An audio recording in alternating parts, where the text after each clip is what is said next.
Qué interesante, no sabía. Muy buenas tardes, estamos nuevamente aquí con ustedes como todos los días jueves, ahora estamos jueves 21 de mayo. Les voy a contar qué hicimos el día de ayer. El día de ayer trabajamos con Humberto Garcés, lo que no se dijo. Lo que no se dijo en las otras sesiones y nos habló sobre la llave para nosotros ser los actores de nuestro destino y de nuestra felicidad. Eso fue lo que vimos el día de ayer y ahora tenemos el honor y el gusto de tenerle a Aníbal Pérez, que nos acompaña desde Venezuela. Él es médico, estudió en Salamanca y también estudió constelaciones familiares con Brigitte Charpentier de Rives en España.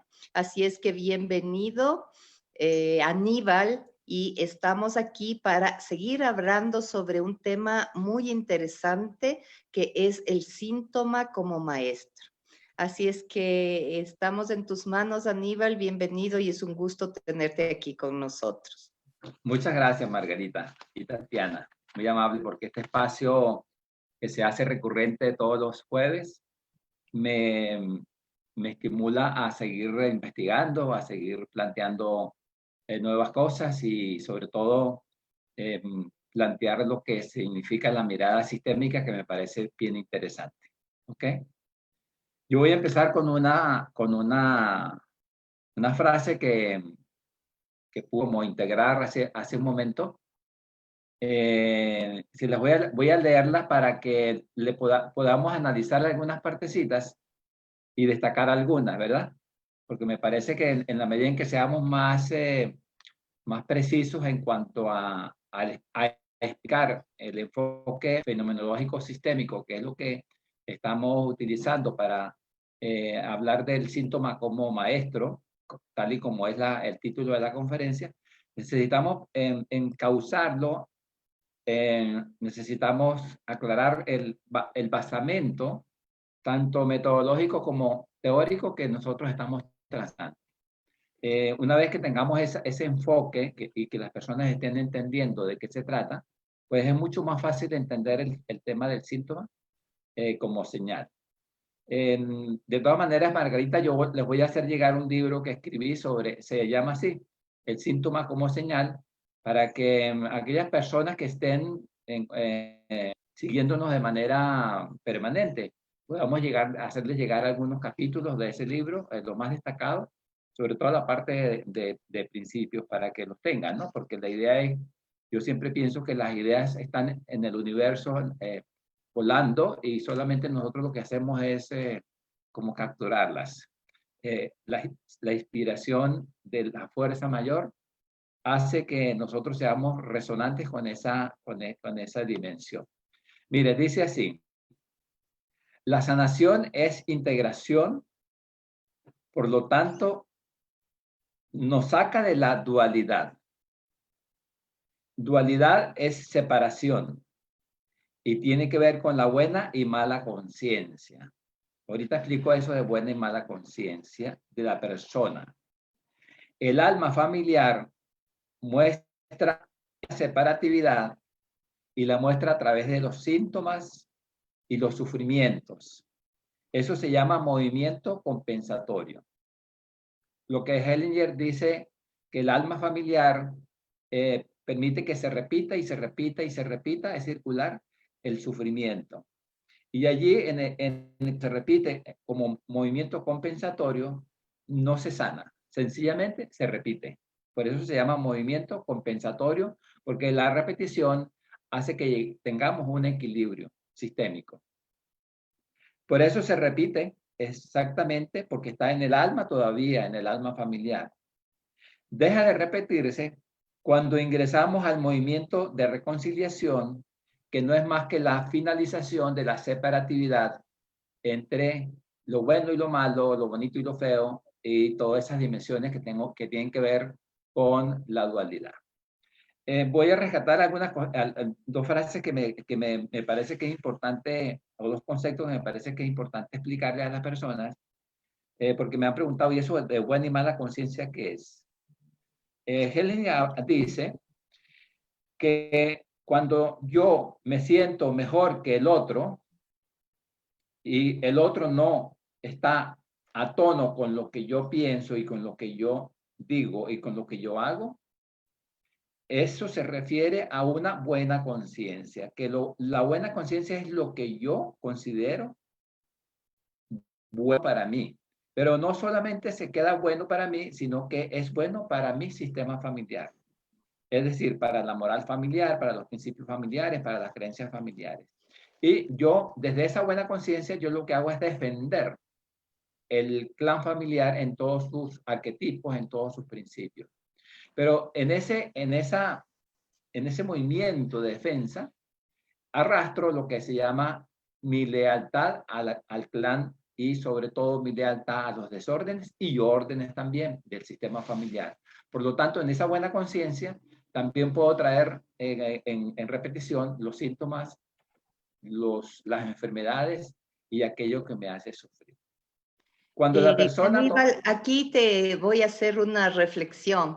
Y reflexión significa que lo que decimos lealtades familiares inconscientes es eso, es inconsciente, porque a veces las personas entienden como buena conciencia que repetimos el dolor o enfermedad como que es algo que sabemos y repetimos. Pero es como que el alma familiar sabe, pero nosotros individuos no sabemos y simplemente lo tomamos por amor a la familia, por lealtad, por pertenencia, es decir, como yo pertenezco a este sistema y en este sistema hay cáncer y las mujeres sufren cáncer, yo por mi buena conciencia, por ser mujer y por pertenecer a mi sistema familiar, decir Torres Garcés, yo inconscientemente replico nuevamente ese dolor, esa enfermedad, ese camino de sufrimiento y lo vuelvo a repetir. Y así generación tras generación se replica por lealtades invisibles ese dolor, ese camino de dolor y ese camino de lealtades que tú dices como buena conciencia. Eso es lo que yo entiendo en este camino. Tal cual, Margarita, es excelente. Has dado exactamente en el resumen que es. Me encanta eso porque nos permite que las personas que nos están escuchando tengan comprensión de la dimensión masculina y de la dimensión femenina, y en esta integración es una maravilla. Eso es lo que a mí me gusta, porque realmente estamos en el mundo de la integración y de la sinergia. Ok, perfecto. Entonces, ya sabemos que una buena conciencia tiene, como decía Margarita, tiene dos dimensiones. Una dimensión que es la personal, por eso se llama la conciencia individual, como lo plantea Hellinger, ese sentirme yo bueno o sentirme yo malo. ¿Ok? Me siento bueno cuando estoy en consonancia con la moral, con los principios familiares, y me siento malo cuando transgredo esos patrones. Eso se llama el ir como en contra de la familia en una mala conciencia, o en contra del principio familiar, o una buena conciencia en coherencia con ello. Nos sentimos buenos o nos sentimos malos. Esa es la separatividad en la cual nosotros estamos hablando. Luego, en esa buena conciencia y en esa mala conciencia, mejor dicho, en esa conciencia individual, está tejida o articulada a través de dos grandes dimensiones. Lo que decías tú, Margarita, una dimensión inconsciente que tiene doble estructura. La primera estructura es la que desarrolló Freud, que es el inconsciente individual. Evidentemente que todo aquello que hacemos de buena conciencia y muchas veces de mala también, no nos damos cuenta, lo hacemos automáticamente sin darnos cuenta. Eso se llama inconsciente. La mejor manera de definir inconsciente es lo reprimido, según Freud. Aquello que se ha reprimido es inconsciente. Lo que pasa es que hay otros campos que hacen del inconsciente, por ejemplo, cuando se habla del inconsciente biológico, es porque de una u otra manera hay unas memorias que se están reproduciendo en la biología y que se activan en momentos de crisis. Pero bueno, luego hablaríamos de ese otro inconsciente. Pero lo que es el inconsciente es aquello que hemos reprimido nosotros desde el punto de vista de nuestro aprendizaje en la familia, en la interacción con el vínculo.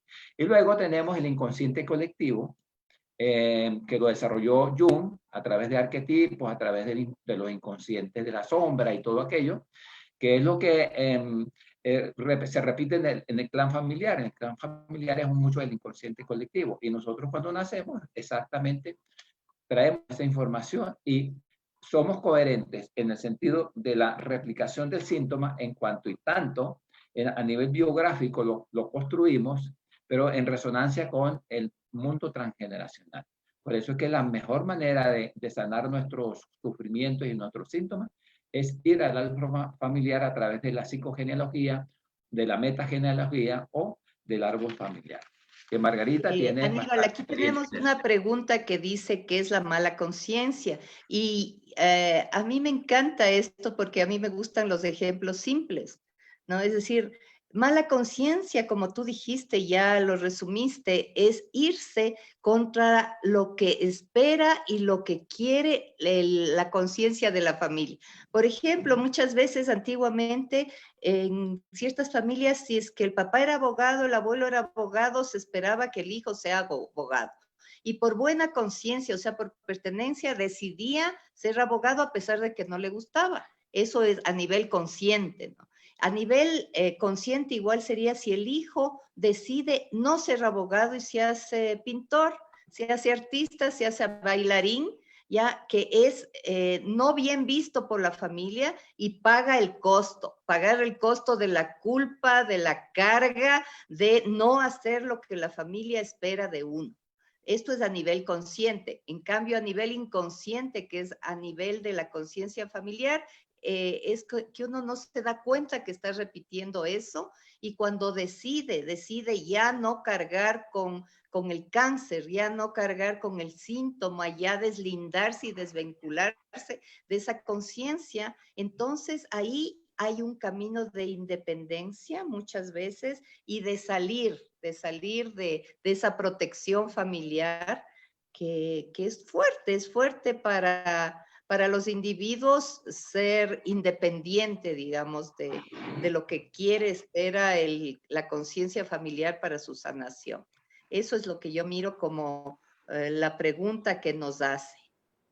Sí, de todas maneras hemos estado siguiéndole la mala conciencia porque es bien interesante y entender, ¿no? Es la mala conciencia tiene como dos rutas.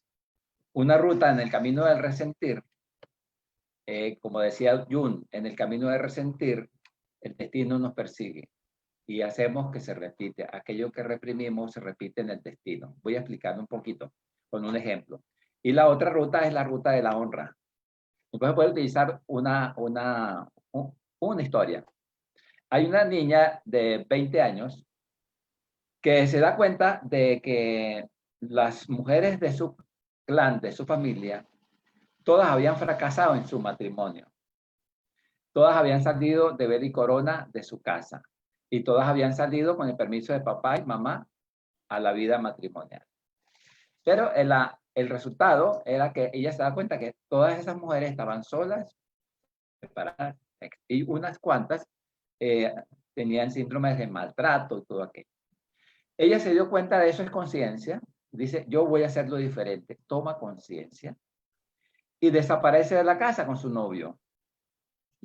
Desaparece no salió Alejandro de velo, o sea, no salió de velo y corona, se no fue. salió de velo y corona. Ella se desapareció con su marido, le dejó una carta a papá y le dice, padre, siento mucho haberte transgredido tus deseos, habernos respetado o habernos cumplido, más que respetado es no cumplido tus deseos de haber salido con velo y corona de la casa, pero yo tomé esa decisión como adulta. Como adulta, fíjate, la primera palabra que define el asentir y la toma de responsabilidad en cuanto a la decisión que uno pueda tomar, ¿no? Porque es responsabilidad, es asumir las consecuencias, importantísimo. Padre, yo como adulta decido irme y ya veré, padre, los resultados con los cuales yo los asumo. Y se desapareció 2 años. Ese fue el primer caso. El segundo caso, dice una niña de 20 años igualito, se da cuenta que es la mujer y no sé qué cosa, y dice, no, esas mujeres todas son unas mujeres malas esposas. Yo voy a ser mejor esposa, yo me voy a casar, yo me voy a ir de farra con mi marido y veo a ver, yo, eso de la familia, eso nada, yo protesto eso, hace un resentimiento. Y evidentemente la segunda niña se va y a los cuantos meses sale embarazada y el esposo la deja y todo el cuento en repetición de las mujeres del clan. La segunda, la primera niña llega a los 2 años y le dice, padre, he venido nuevamente a visitarte, no estoy embarazada, estoy muy contenta con mi marido y quisiera ya, si es de tu agrado, sé que también puede ser el mío, casarme. No con pelo y corona, padre, porque ya no voy a la iglesia, pero sí hacer un compromiso ante la familia. El padre dice, caramba, ¿cómo me salió esta niña tan potente, tan poderosa? Gracias, hija. Porque de paso, el padre está en el fondo diciendo, uy, yo hubiera hecho lo mismo. Hubiera hecho lo mismo. Sí, pero dice, tranquila, ok, chévere, salió bien. La otra viene, no me dejaron, no sé qué cosa, ahora voy a vivir aquí porque no tengo dónde vivir. Y enfila la misma historia de las demás. Es decir, esa mala conciencia que se hace en resentimiento, en deshonra a lo que tienes, y sobre todo con mucha hostilidad, en donde no tomas nada de esto, pues sencillamente, por más que tú lo hagas diferente, si no honras y si no asientes a aquello que tú has recibido, pues el destino te persigue y vas a hacer lo mismo. Y fíjate tú que el cuento de la primera es la posición del adulto, el sentir a todo como es, y sobre todo el reconocimiento de que lo que se ha recibido es honrable y sobre todo que le va a permitir tomar fuerza para no repetirlo. Ese es un movimiento sanador. Entonces, esa mala conciencia también se aplica a los síntomas de la misma manera. Por eso es que el síntoma, si lo tenemos como el síntoma que me permite sufrir y empiezo a hacer una guerra fatal con todas las armas que tengo, lo más probable es que el síntoma se empodere. Si en cambio le hacemos una sentir síntoma y le decimos, estoy al servicio de la vida, contigo voy a aprender el para qué. En el otro es, ¿por qué me sucedió esto a mí? ¿Por qué a mí? Esa es la expresión en el ¿por qué a mí? Porque yo tengo un cáncer, porque yo tengo un infarto, porque yo sé qué cosa. Estás culpabilizando al síntoma y por lo tanto te estás victimizando. En la otra, es decir, tú me estás mostrando algo que debo cambiar, que tengo que cambiar, ¿para qué se me presenta? Entonces el síntoma, cuando uno de esa manera, se vuelve noble y nosotros con él y empezamos a hacer cambios a través de esa señal. Lo que yo le decía la semana pasada, el síntoma puede regresar, se disminuye, puede regresar para alertarnos de que no estamos haciendo los cambios suficientemente coherentes con nuestra posición de adulto.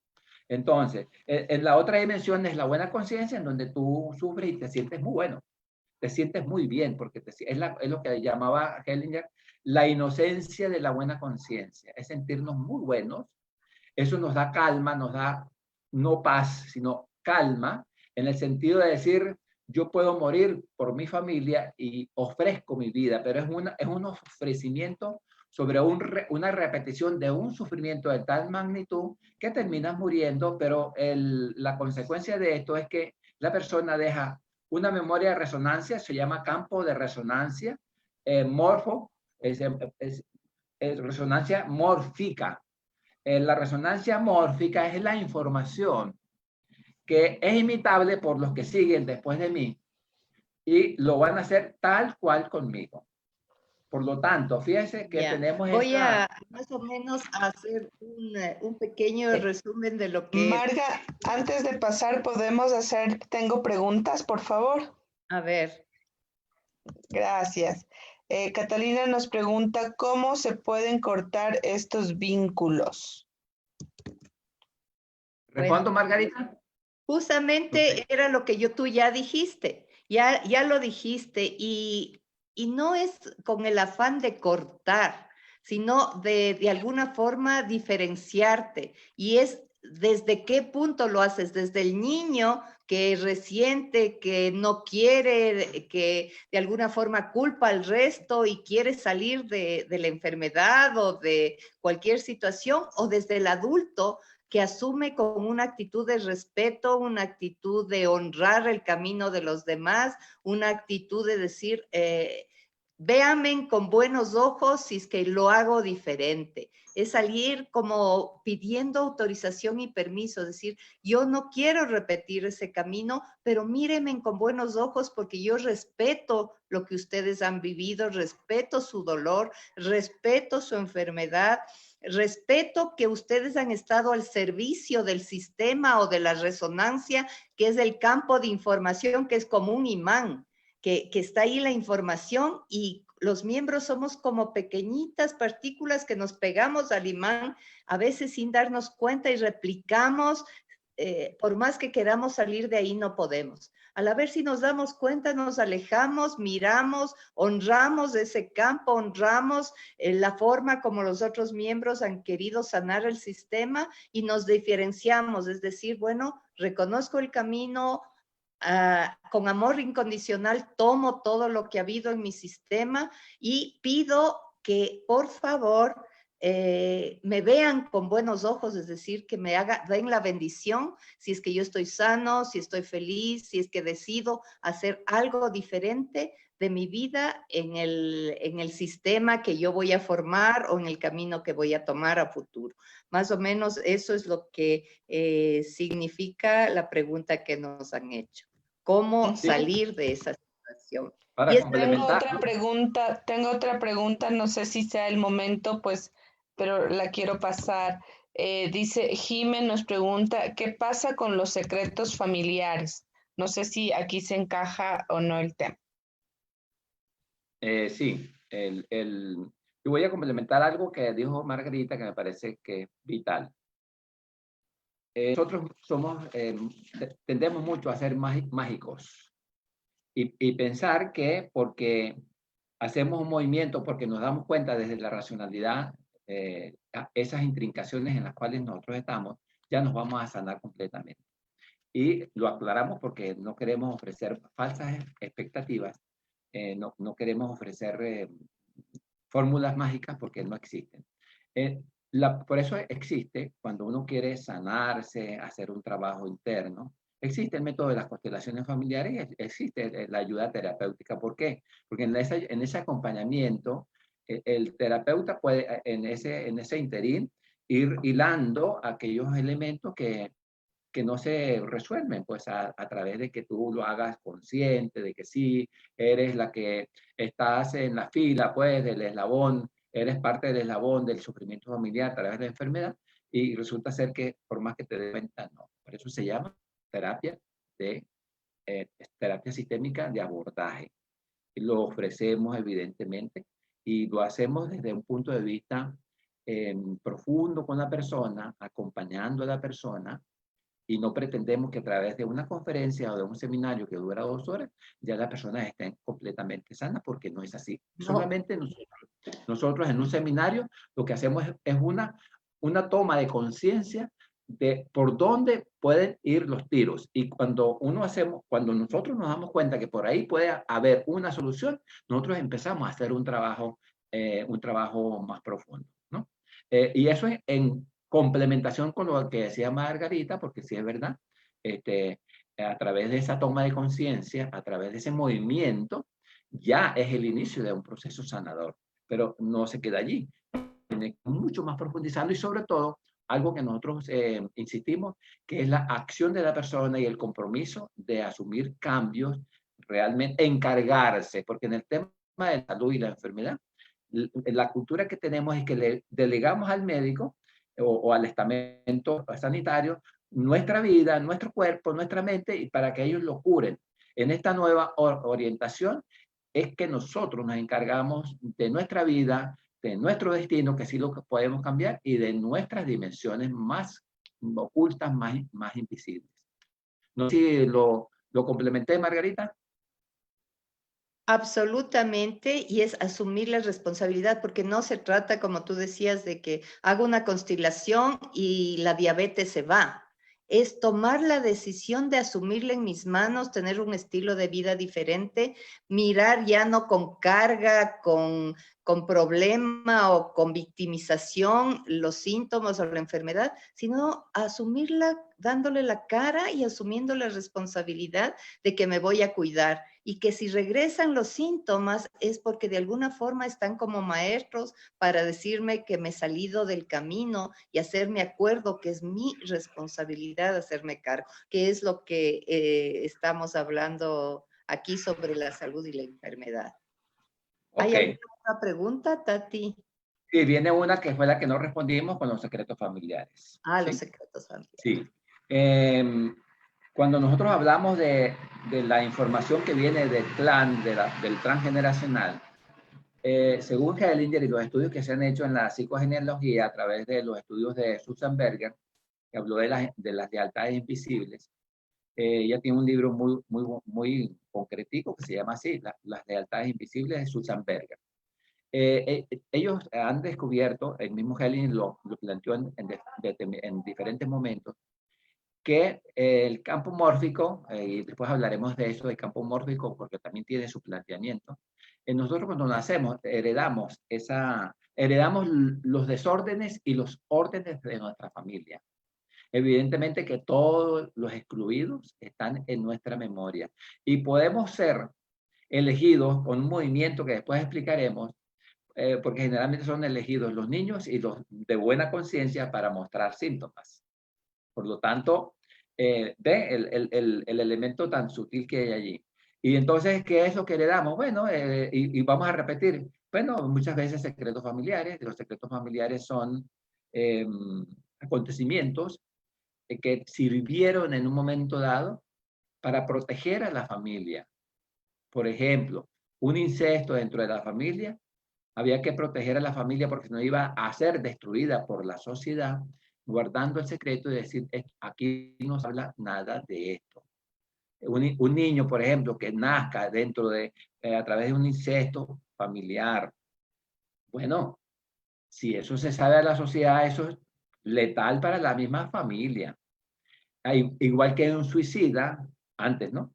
Igual que un homicida, igual que un ladrón, igual que un loco, por decir algo, un esquizofrénico.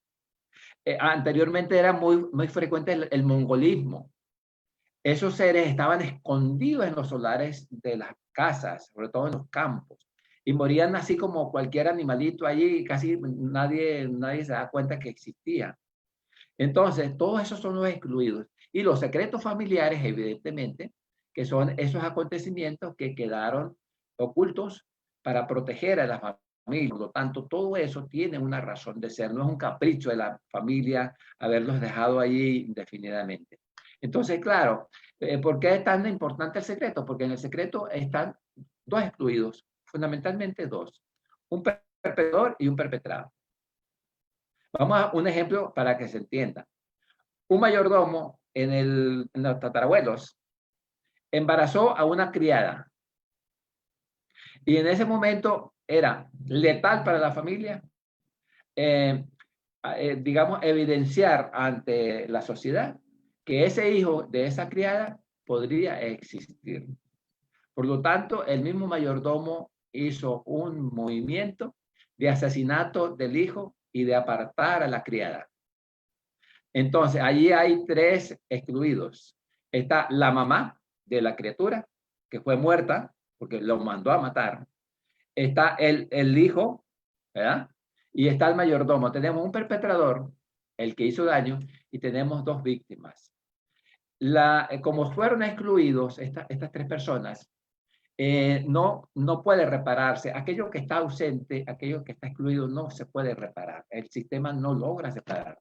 Porque solamente aquello que esté presente es que logra hacer una absolución.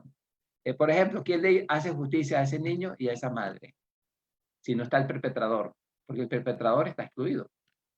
El perpetrador tiene que estar presente, pero eso se llama movimiento de reconciliación. Está el perpetrador, están las víctimas, y hay un movimiento de alianza y de reconciliación. Por eso es que el perpetrador lo necesitamos mucho. Entonces, el secreto familiar, evidentemente, si lo tenemos actualmente, va a pasar algo parecido, con ciertos matices.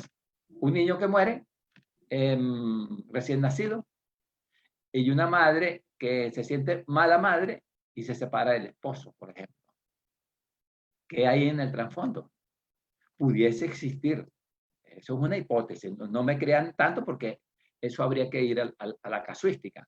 Pero pudiera existir ahí un secreto familiar, porque quedan tres personas excluidas. Esos formatos son los que nosotros los abordamos a través de las constelaciones familiares. Entonces, no sé si queda respondida eso de los secretos familiares. Aníbal, Luego, en relación a los secretos familiares dentro de lo que es sistémico, es importante que nosotros como pequeños no tenemos derecho a saber cuál es el secreto familiar. Simplemente saber que en todos los sistemas hay secretos, ya que eso les corresponde a los grandes que se hagan cargo, y nosotros como pequeños desde afuera es honrar el secreto y además aceptar que nosotros no tenemos derecho a saber cuál es el secreto, sino es que simplemente miramos y honramos que hay secretos en las familias, porque a veces las personas se empoderan de ir a buscar quién hizo el mal, quién es el perpetrador, quiénes son las víctimas, y como abanderarse de esos secretos cuando no nos corresponde hacer eso. Y muchas veces la sanación del sistema simplemente viene con darle un lugar al secreto, sea cual sea, y honrar a las víctimas y a los perpetradores, sean cual sean. Que eso es importante también dentro del modelo de las nuevas constelaciones, porque anteriormente se sacaba los perpetradores, se veía quién era, si era el abuelo, el padre, y esas cosas que ya no se trabaja de esa forma en las nuevas constelaciones, sino más bien con entes, y entes, es decir, un ente es el secreto, existe, está ahí, pero no lo vamos a desenredar ni vamos a ver nada, simplemente lo vamos a honrar y dar un lugar las personas que hablan de los secretos. Ay, Margarita, muchas gracias por esa aclaratoria, porque realmente a uno se le pasa. Esas son sutilezas que no se pueden dejar pasar porque son aclaratorias muy, muy importantes. Fíjense, yo hice en las viejas constelaciones, que era moviendo mucho a los representantes, hice más o menos como 3 o 4 años, desde el año 95 hasta el 2000. Evidentemente todavía las nuevas constelaciones no estaban en boga, ¿no? Y parte de lo que yo hacía, inclusive muy mal de paso, es que la mujer que abortaba, por ejemplo, me preguntaba, ¿y este secreto tengo que reunir a mi familia? Yo sí sentía que cuando yo decía, bueno, si a usted le parece que tiene que reunir a la familia, lo puede hacer. Yo sí sentía como algo de incoherencia en mi parte. Y decía, pero ¿será que está bien eso, ese confesionario? ¿Qué resultado dará? ¿No? Pero eso quedaba allí. En las nuevas constelaciones a partir del 2000, a partir de ese gran movimiento de la fuerza mayor y de las nuevas constelaciones, todo eso desapareció. Lo que tú dices, no interesa saber el secreto. ¿Por qué? Porque anteriormente la persona lo que hacía era ventilarle la culpa a los demás y los demás se encargaban de la culpa y la absolvían, pero eso no sana a nadie. La culpa lo que hacía era repartirse, pero al final terminaba igual la culpa. En las nuevas constelaciones había la misma pregunta, doctor, ¿será que tengo que decírselo a la familia? No, ¿por qué? No, ya tiene, a ver qué te dice tu sensorialidad, qué te dice tu cuerpo. Me dice, doctor, yo siento una paz inmensa. A ver si tienes una paz inmensa que vas a seguir buscando. Ya tienes la paz inmensa. ¿Y por qué es la paz inmensa? Porque la paz inmensa es haberle dado ese lugar al niño que ha muerto. Cuando ella dice, te he asesinado sin darme cuenta. Lo siento, hijo. Tu vida tuvo sentido porque tú eres el primero en mi vida. Te dejo ir a la muerte en paz, así me quedo yo en la vida, también en paz. Hellinger dice una frase muy importante que dice que la paz de los muertos es la paz de los vivos. Entonces yo le decía a la señora, bueno, si tienes paz, ya está hecho. No tienes por qué decírselo a nadie. Nadie tiene por qué estar buscando, fijoneando, o sea, mirando más allá, nada. Entonces eso me parece, ese movimiento me parece absolutamente noble, ¿no? De paso muy centrado en lo que es el trabajo de la persona la misma persona se va a hacer cargo. No tiene por qué encargarle a la otra persona en un confesionario. Es decir, yo pequé, a ver si ustedes me perdonan. De paso, el término perdón en constelaciones no existe. Porque el movimiento en la vida, cuando uno quiere reparar, es devolver una acción de reparación.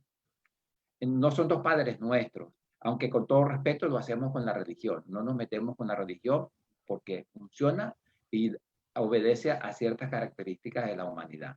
Pero en los movimientos de la vida, la reparación es que yo me encargo de reparar el daño causado, devolviendo a la vida un beneficio, y ese beneficio es reparación, en donde de por medio está la reconciliación entre perpetradores y perpetrados. Cuando uno le dice, vamos a suponer que yo te hice algo malo a ti, Margarita, y yo te digo, Margarita, estuve pensando y definitivamente, mira, siento mucho lo que te hice. Yo realmente, mi conciencia me dice que estoy realmente impactado por ello. Lo siento, Margarita. Primero no volverá a pasar y si tú me puedes decir algo que yo pueda reparar eso, me parece importante, porque para mí sería un movimiento de paz, que tú me puedas suministrar alguna señal para yo reparar. Y tú me dices, Aníbal, ahorita digo, para compensar el daño que me has hecho, entonces yo espero que vengas a mi casa una semana y hagas los quehaceres que me corresponden. Ah, bueno. Excelente, excelente, eso puede ser. Entonces, ve, es un movimiento amoroso, porque ese tipo de reparaciones está sobre la base del amor. Y el amor es dejar la indiferencia. En el perdón es seguir indiferente al daño. En la reparación es tomar conciencia de que me importas y que te elijo para reparar. Ese es otro elemento, te elijo. No es que voy a reparar por obligación, no. Yo elijo, yo tomo una decisión para hacer una reparación, eso es conciencia. Y entonces este movimiento amoroso, evidentemente es trascendental, porque entonces uno se queda con una impronta de sanación, no sea con impronta de la enfermedad, sino una impronta de la sanación. Y eso te lleva a algo mayor, porque entonces uno dice, ese vínculo se sostiene en un nivel de compensación tan grande que todo lo que va pasando allí es dar y recibir en equilibrio. Y eso se llama sanación, ¿no? En donde está mediado por la reconciliación.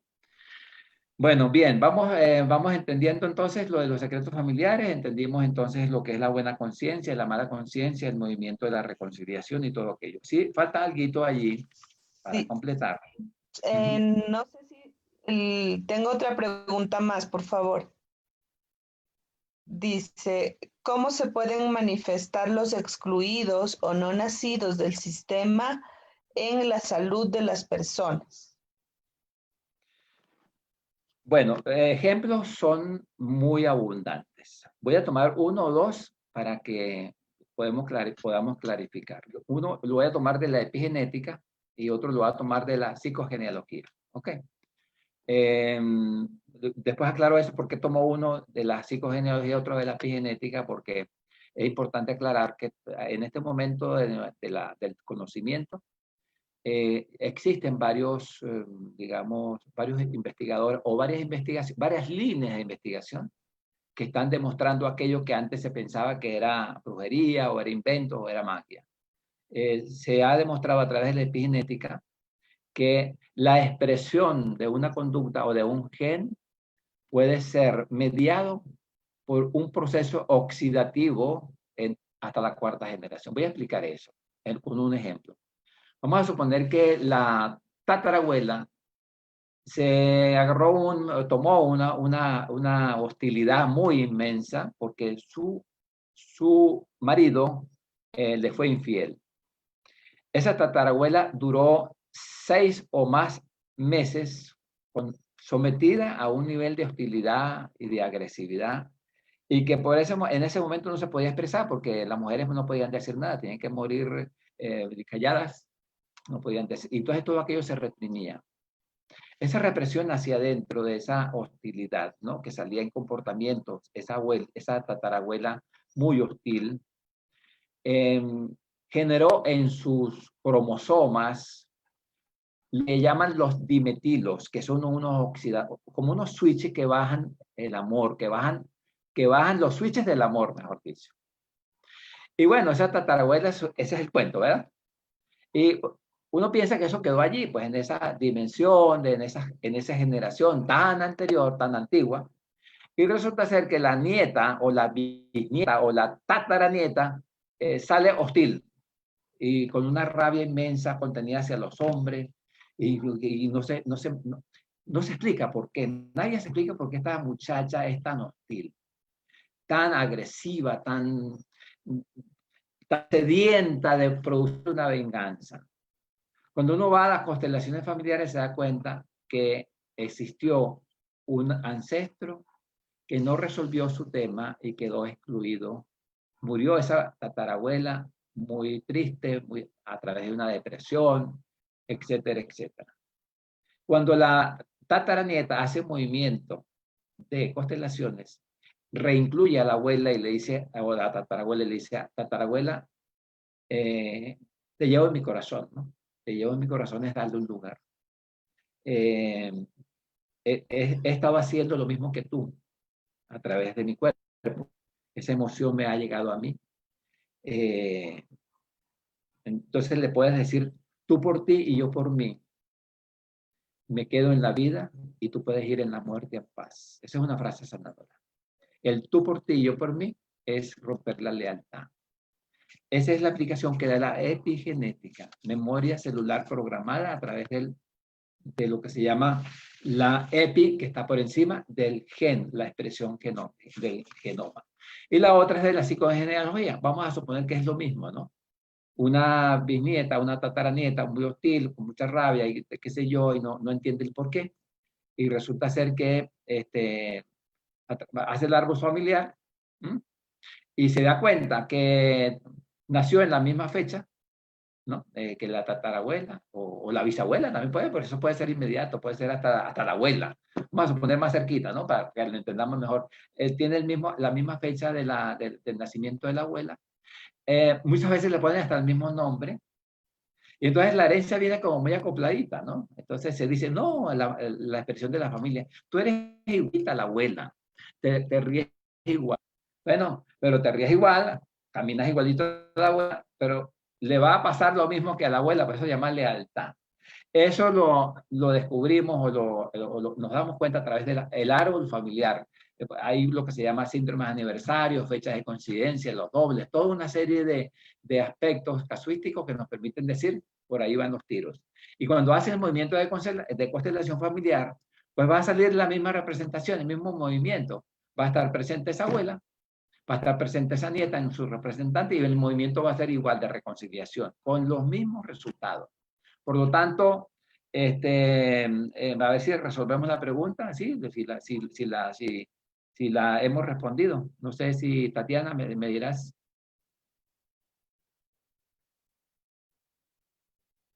¿Aló? Bueno, parece Sí, que Tatiana no está.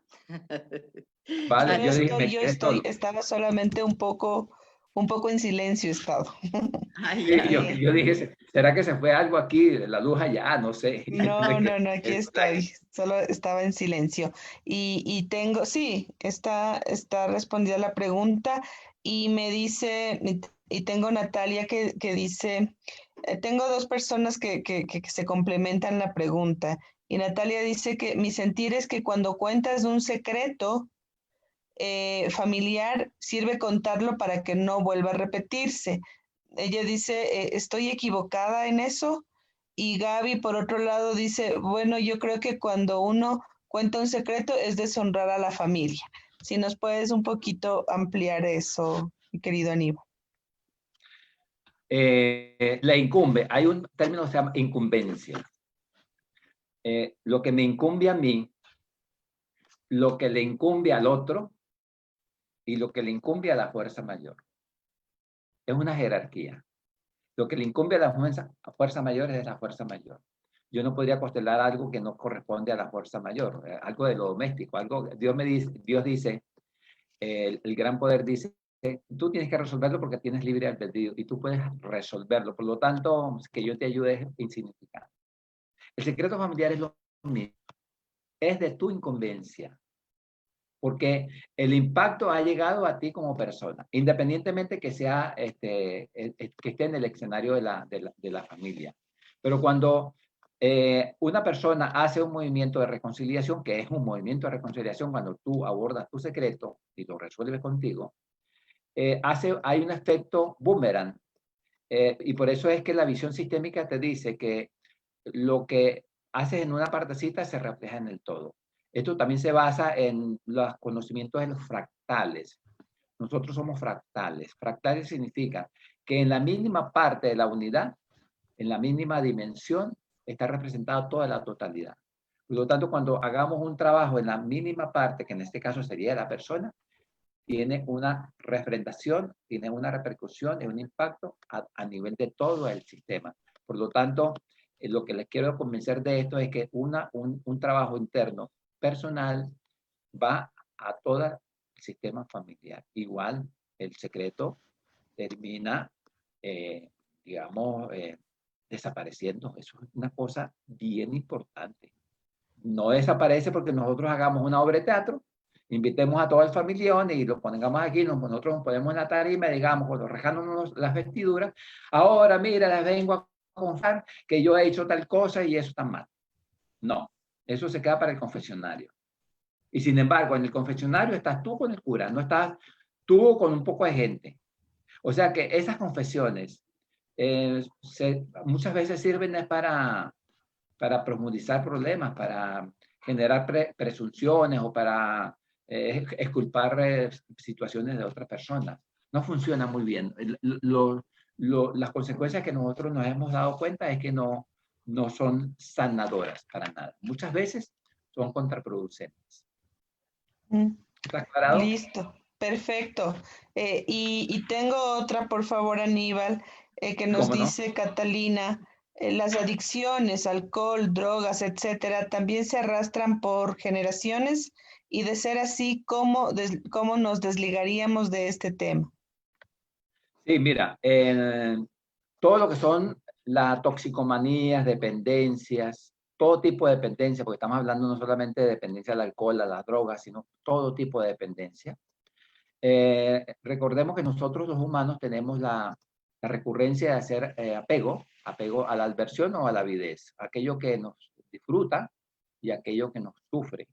Entonces hacemos apego, quiere decir energía de conexión. Entonces, en referente a la pregunta, todo aquello que tiene que ver con consumo en dependencia o dependencias está, está en referencia o en resonancia, mejor dicho, a un vínculo lejos de nosotros. Es decir, aún no haber tomado un vínculo. Y eso puede ser transgeneracional. Generalmente se entiende, y eso es lo que hemos estado investigando, que todo lo que tiene que ver con dependencias, ¿no? Con evasiones, tiene que ver con no haber tomado el arquetipo masculino.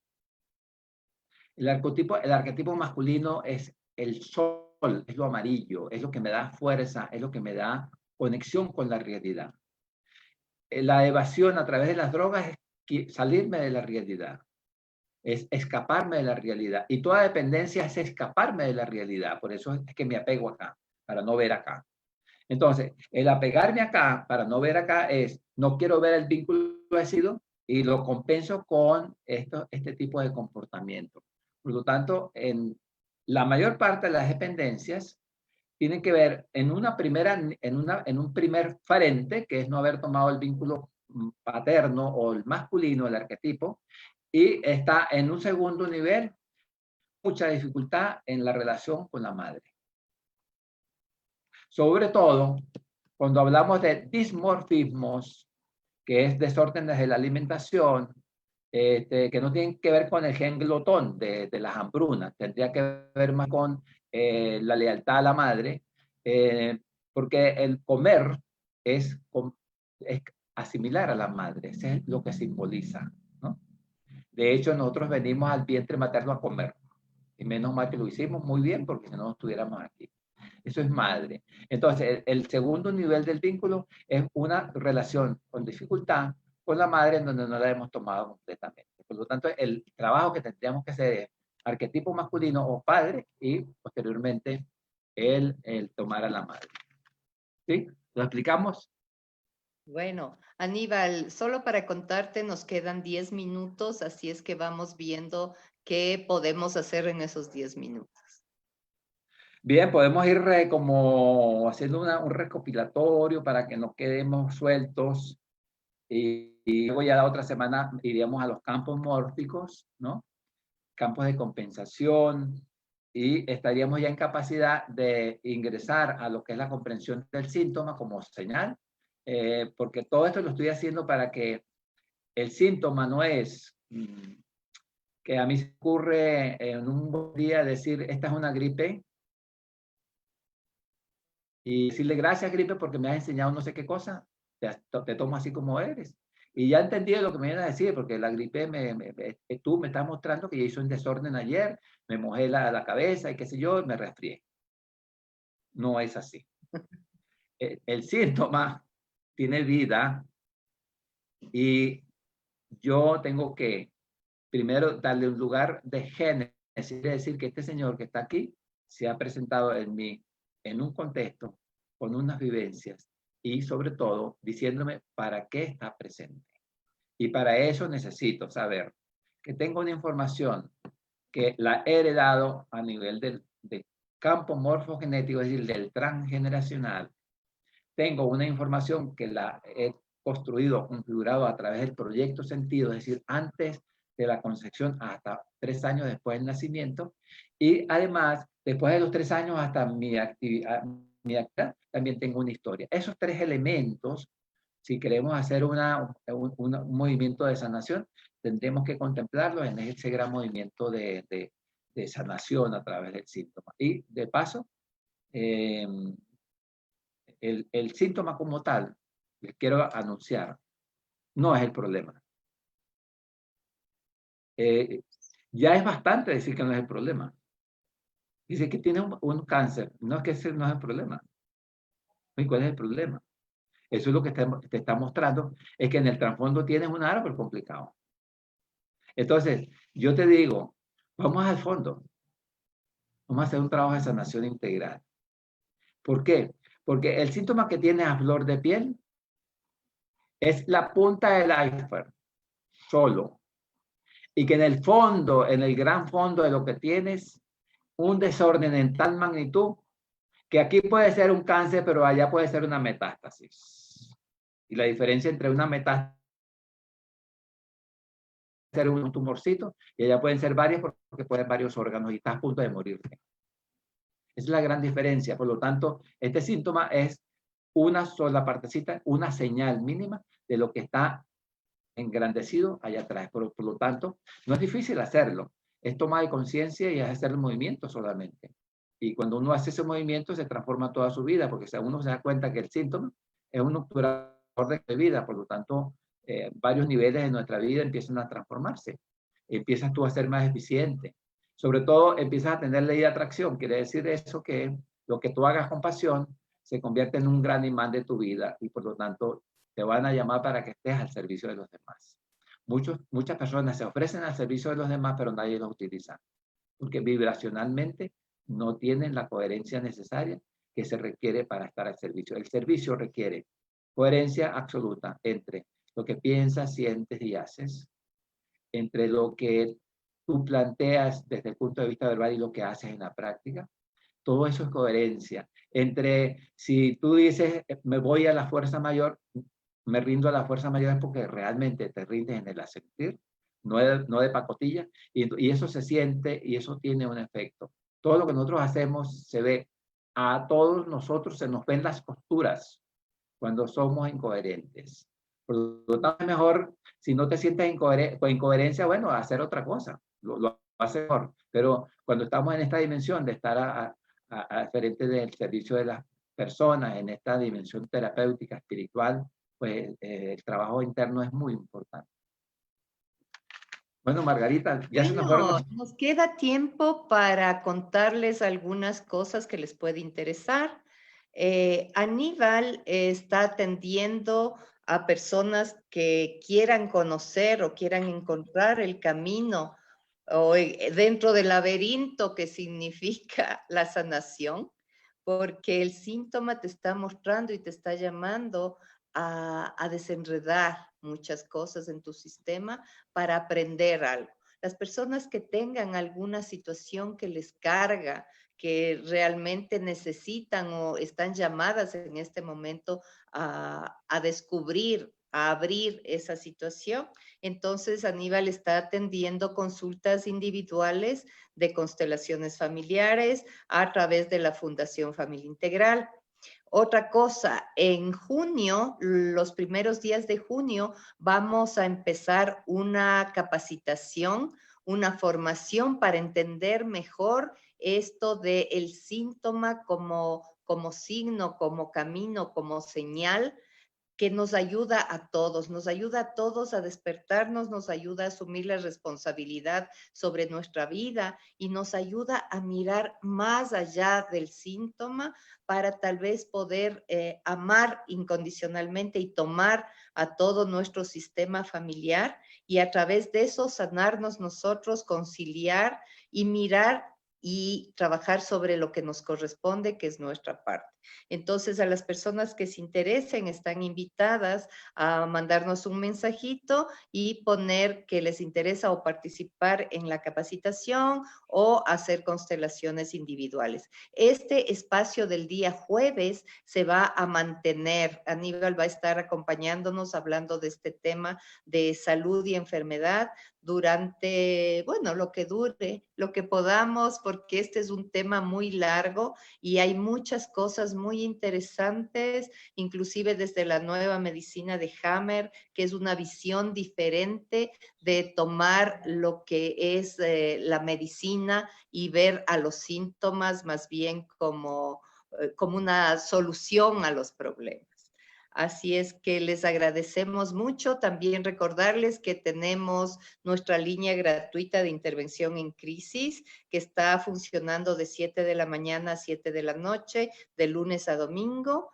Que no se pierdan estos espacios que son tan de crecimiento, tan enriquecedores y comenten con otras personas que les puede interesar. Y hoy en la noche tenemos a Catalina Villafuerte hablándonos sobre el tema de alcohol y drogas. Y el día de mañana, viernes, vamos a tener el segundo taller de Sanando el Niño Interior con Patricia Núñez. Así es que eso es todo. Agradecerte infinitamente, Aníbal. Siempre es un gusto contar contigo. A Tati, que nos acompaña tras bastidores. Agradecerles a todas las personas que están interesadas, preguntando, nos acompañan, independientemente que sea en vivo o a través de las repeticiones, sus inquietudes o sus preguntas serán contestadas. Así es que gracias y estamos saliendo de la transmisión. Bueno, muchas gracias a todos.